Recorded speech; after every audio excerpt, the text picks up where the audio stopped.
Hello good morning students. क्या हाल समाचार है। कोविड-19 के चलते आप लोग का बहुत सारा पढ़ाई बाधित रहा, तो हम आप लोग के लिए लेके आए हैं KVC एजुकेशन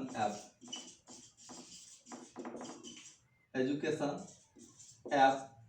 इसको आप लोग प्ले स्टोर से डाउनलोड कर लीजिएगा। यदि इसमें कोई परेशानी हो तो आप मेरे मोबाइल नंबर 9304187168 इस पे आप लोग व्हाट्सअप कर लीजिएगा। आप लोग को बहुत सारा जो है टेक्निकल परेशानी के कारण बहुत लेट से हम ऑनलाइन क्लास ले पाए। इस चीज़ के लिए आई एम सॉरी, बट अब आप लोग का जो है रेगुलर क्लास चलते रहेगा।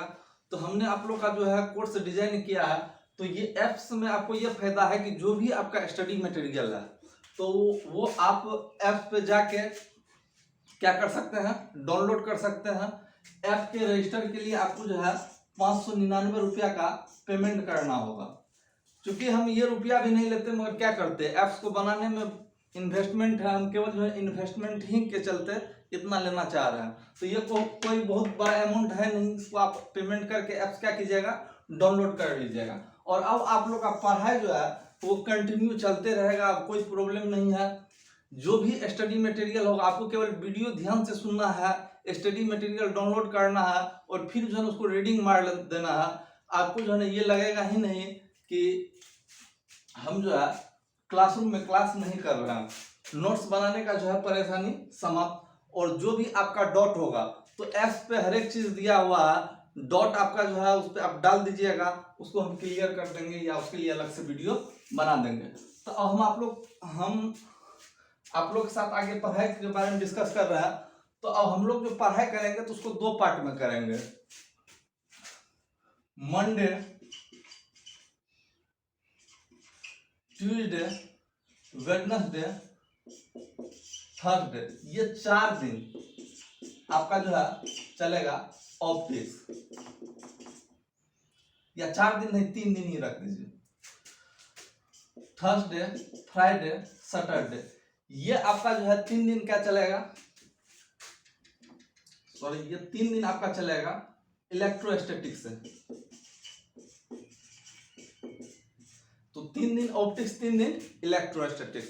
तो इससे हम क्या करेंगे, पूरा सिलेबस को जो है कवर करने का कोशिश करेंगे और समय पे चाहेंगे कि जो है ना आपका कोर्स क्या हो जाए, समाप्त हो जाए। और संडे को हो सकता है तो हम टेस्ट ले लें या कोई जो है ना डॉट सेशन या इधर उधर सारा चीज चल सकता है। तो अब हम लोग थोड़ा सा आते हैं पढ़ाई पे। तो आज आप लोग को हम ऑप्टिक्स का जो है पहला क्लास ले रहे हैं और ऑप्टिक्स का पहला क्लास ले रहे हैं। लेक्चर को ध्यान से सुनना। तो सबसे पहले हम जानेंगे कि ऑप्टिक्स होता क्या है, ऑप्टिक्स यानी प्रकाशिकी होता क्या है। तो ऑप्टिक्स जो है फिजिक्स का वह ब्रांच है जिसके अंतर्गत हम प्रकाश के गुणों, प्रकृति और प्रभावों का अध्ययन करते हैं। या आप कह सकते हैं प्रकाश की भौतिकी की वह शाखा है जिसके अंतर्गत हम प्रकाश के गुणों, प्रकृति और प्रभावों का अध्ययन करते हैं। क्या कहलाता है, ऑप्टिक्स कहलाता है। ऑप्टिक्स कितने प्रकार के होते हैं, ऑप्टिक्स 2 प्रकार के होते हैं।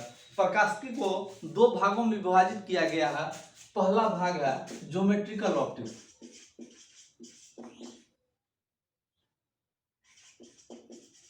ज्योमेट्रिकल ऑप्टिक्स, ज्योमेट्रिकल ऑप्टिक्स का हिंदी क्या होगा, ज्यामितीय प्रकाशिकी। ज्यामितीय प्रकाशिकी। सेकेंड इसका पार्ट है फिजिकल ऑप्टिक्स।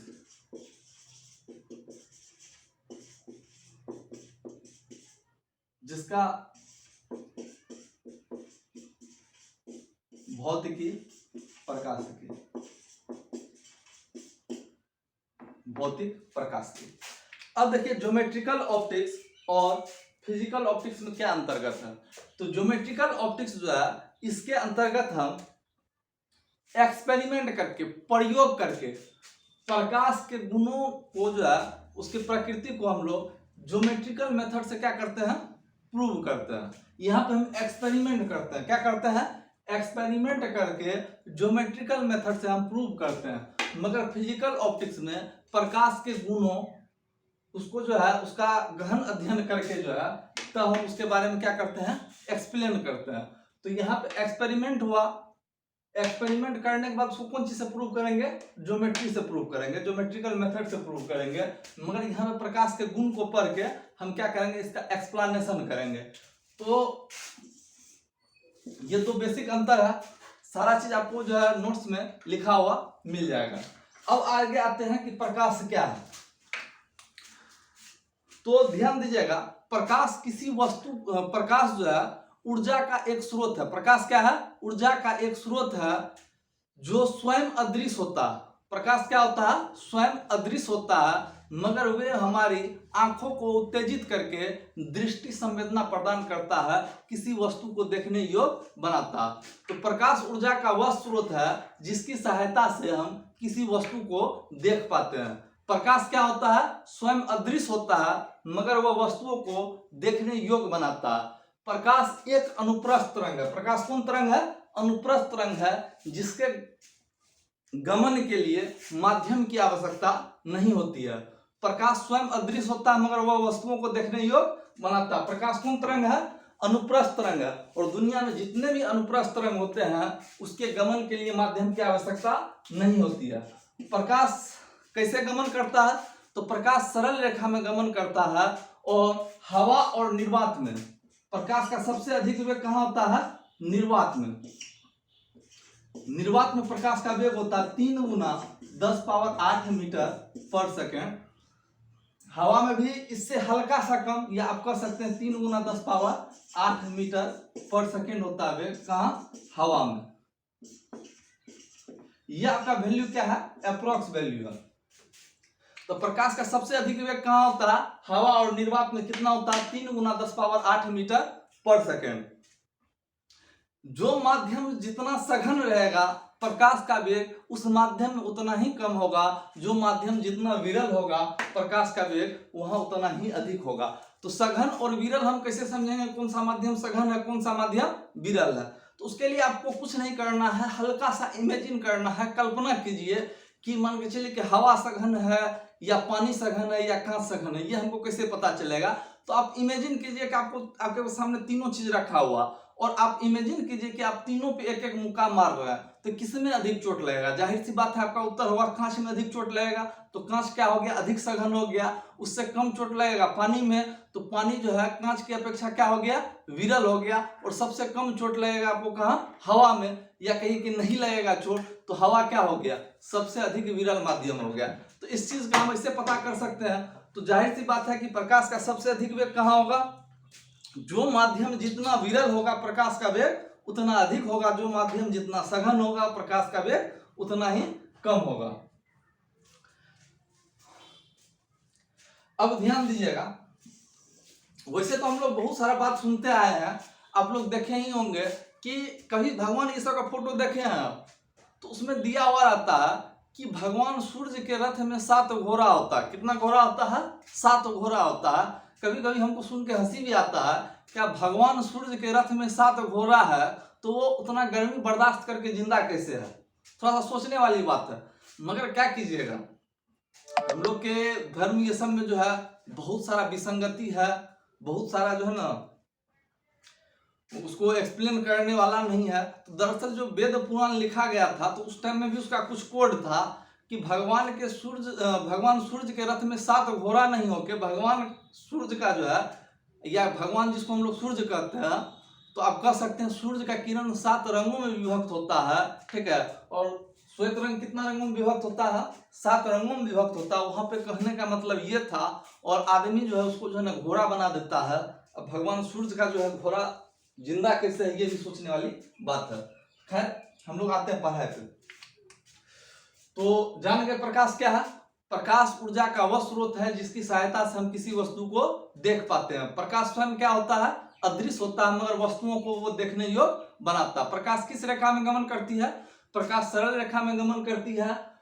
प्रकाश का वेग सबसे अधिक कहाँ होता है? हवा और निर्वात में होता है। कितना होता है हवा और निर्वात में? 3 गुना 10⁸ मीटर पर सेकेंड। फिर आगे ध्यान दीजिएगा, प्रकाश कौन तरंग है? प्रकाश अनुप्रस्थ तरंग है। प्रकाश के गमन के लिए माध्यम की आवश्यकता होती है क्या? प्रकाश के गमन के लिए माध्यम की आवश्यकता नहीं होती है। अब इसके बाद हम लोग आते हैं प्रकाश के परावर्तन और अपवर्तन पे।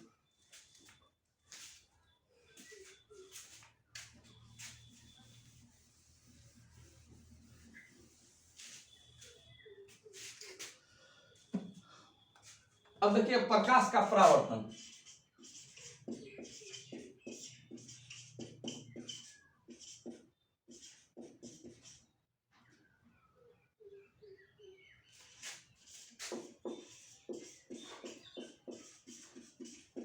रिफ्लेक्शन ऑफ लाइट, प्रकाश का परावर्तन।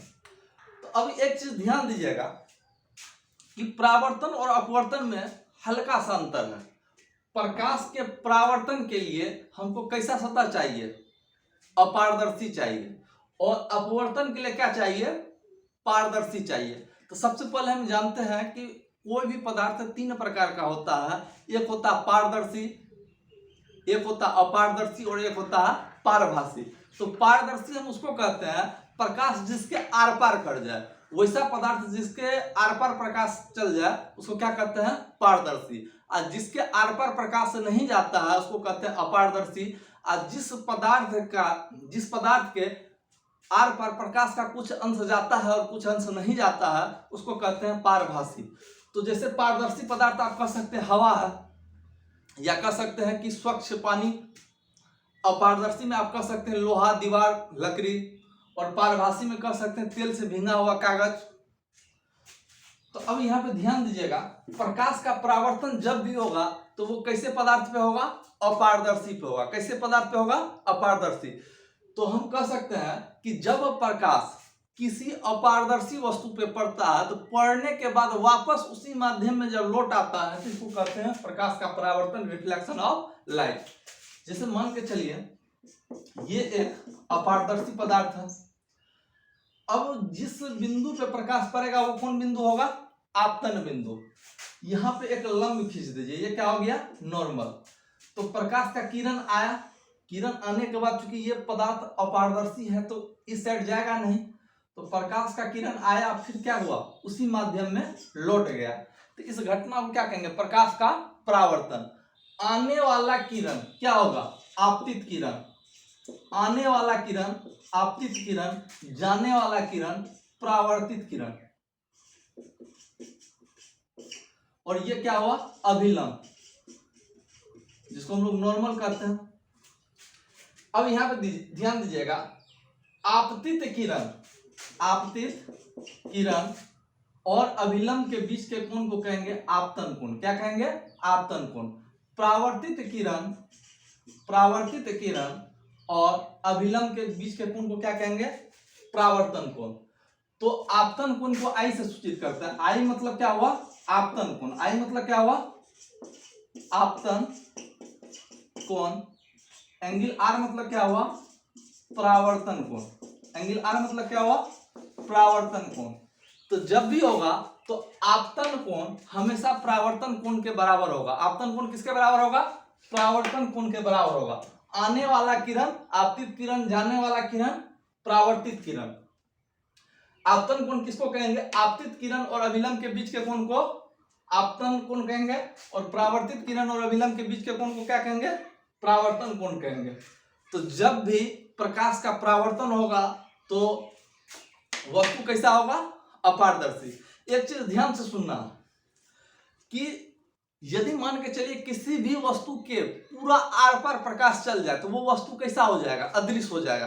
कभी कभी आप सुनते होंगे कि साइंस में कुछ भी असंभव नहीं है, खास करके फिजिक्स जो है हर असंभव घटना को संभव बनाता। यदि हमको कोई ऐसा यंत्र बनाना हो कि जिसको, जैसे मिस्टर इंडिया टाइप का फिल्म देखे हैं ना, जिसमें एक घड़ी रहता है और मिस्टर इंडिया उसको दबाते हैं, क्या हो जाता? अदृश्य हो जाता। तो क्या ऐसा संभव है? बिल्कुल है। यदि हम कोई ऐसा डिवाइस बना ले जो हमारे बॉडी से क्या कर दे? प्रकाश को पूरा आर पार कर दे, तो हम अदृश्य हो जाएंगे। जैसे हवा के पूरा आर पार हो जाता है प्रकाश, तो हवा हमको दिखाई नहीं पड़ता। कुछ जो बेस्ट क्वालिटी का कांच होता है, तो कभी कभी आप जाते होंगे किसी शोरूम में तो अचानक ऐसे टहलते जा रहे हैं, टकरा गए, अरे किससे टकराए? यहाँ तो गेट है, हमको दिखाई ही नहीं पड़ा। तो जो हाई क्वालिटी का कांच होता है तो वहां से ही प्रकाश यदि पूरा आर पार चल जाता तो वो भी हमको उस टाइम में क्या लगता है? अदृश्य लगता है। सपोज कीजिए यदि कोई ऐसा वस्तु जो प्रकाश को पूरा ऑब्जर्व कर ले, अपने अंदर अवशोषित कर ले, तो वो वस्तु कैसा दिखाई पड़ेगा, तो उसका कलर पूरा डार्क हो जाएगा। आ रहा बात समझ में? जैसे गर्मी के टाइम में कहा जाता है कि काला कपड़ा मत पहनो, ब्लैक कलर का जो है गर्मी के टाइम में जो है मना किया जाता है कि इस टाइप का कपड़ा नहीं पहनना चाहिए। क्यों नहीं पहनना चाहिए? क्योंकि ब्लैक कलर का मतलब क्या हुआ कि वो लाइट को ऑब्जर्व कर लेगा, और जितना अधिक ऑब्जर्व करेगा वो हमको उतना अधिक गर्मी अंदर से देगा, इसलिए जो है कंफर्टेबल नहीं होता। तो गर्मी में हम हमेशा क्या करते हैं, लाइट कलर का कपड़ा पहनते हैं, क्योंकि वो जो है ना लाइट को क्या करता है, रिफ्लेक्ट करता है।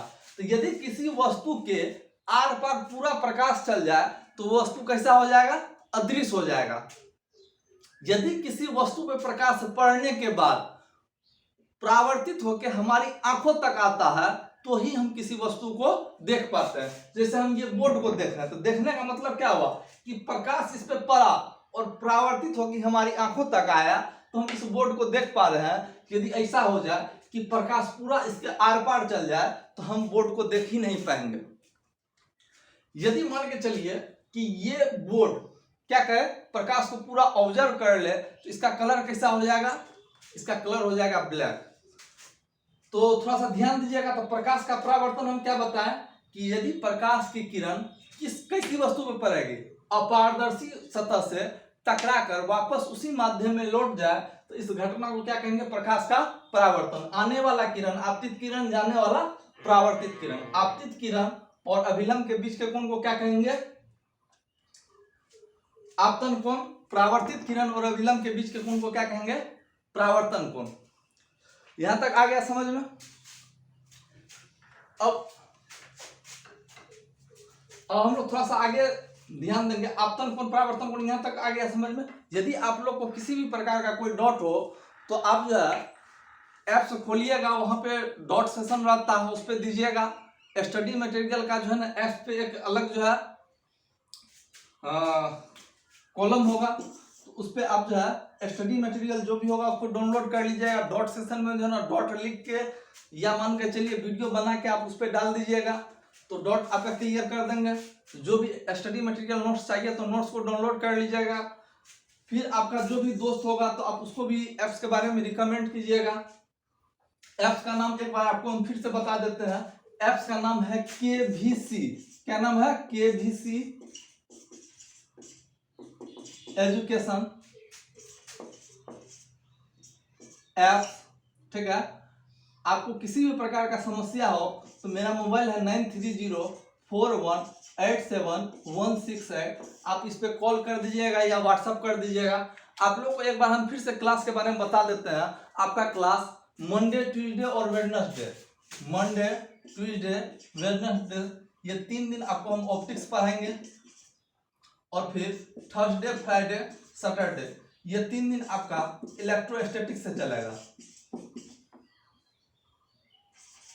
इलेक्ट्रोस्टैटिक्स से चलेगा। क्योंकि थोड़ा सा टेक्निकल प्रॉब्लम आ गया था, ऐप्स बनाने में टाइम लगा, फिर उसको जो है ना रनअप करने में टाइम लगा, तो आप लोग से मैं थोड़ा क्षमा चाहता हूं कि मैं क्लास थोड़ा विलंब से ले पाया। मगर आज के बाद आपका जो है क्लास रेगुलर चलेगा। तो आपको जो है क्या करना है, बुक का अध्ययन करना है, हमेशा थोड़ा सा पढ़ के लाना है, नोट्स डाउनलोड कीजिएगा, उसको पढ़िएगा, और जो भी दिक्कत होगा तो आप जो है उसको हमसे पूछ लीजिएगा, या डॉट वाला जो ऑप्शन है उस पर आप डाल दीजिएगा। तो आज का क्लास हम यहीं समाप्त करते हैं। आज थोड़ा छोटा ही क्लास ले रहे हैं। कल से आपका क्लास जो है 1 घंटा 1.5 घंटा का ये चलते रहेगा, और टाइम पे आपका सिलेबस समाप्त हो जाएगा। Thank you.